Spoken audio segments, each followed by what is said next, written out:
ယူဇနာပင်လေးပါရှင်အခုကျမတို့နွေရာသီရောက်ထားတာဟုတ်မဲ့ဒီပင်လေးကခုလိုမျိုးတပင်လုံးကိုဝေးဆာဆာနဲ့ဖွေးနေအောင်ပွင့်ပေးပါလေရှင်ယူဇနာပင်လေးပါကျမတို့နွေရာသီကိုတော့ရောက်နေပါပြီဒါပေမဲ့လို့သူတို့ကခဏခဏပွင့်ပါတယ်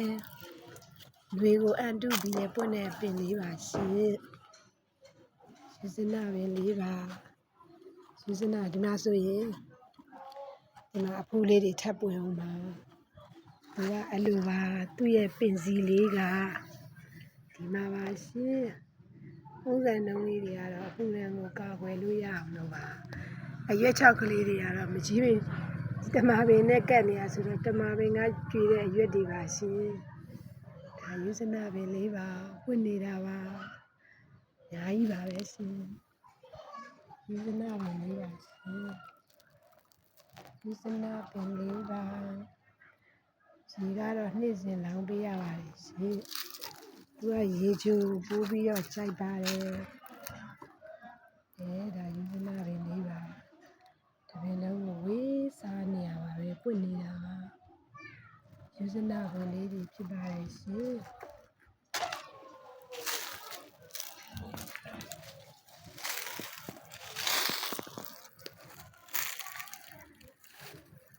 ယူဇနာပင်လေးတွေပါအနံ့လည်းမွေးတယ်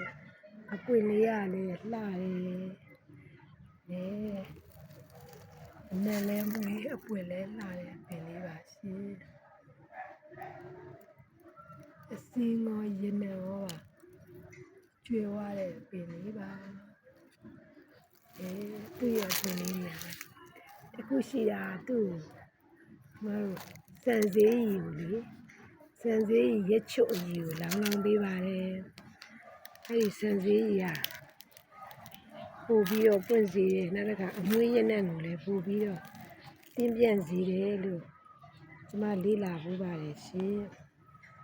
ဒါကြတော့အပွင့်လေးတွေပါဒီကြားထဲမှာပဲထပ်ပြီးတော့ပွင့်မလို့အဖူးသေးလေးတွေဖူးနေပါတယ်ဒါသေးလေးတွေပါဖူးသေးလေးတွေပါဒီဖူးသေးလေးတွေကနေပြီးတော့ခုနအဖူးအကြီးတွေဖြစ်လာပြီးတော့ပွင့်လာပါရှင်အညွန့်တိုင်းမှာပဲအဖူးတွေပါနေတာပါ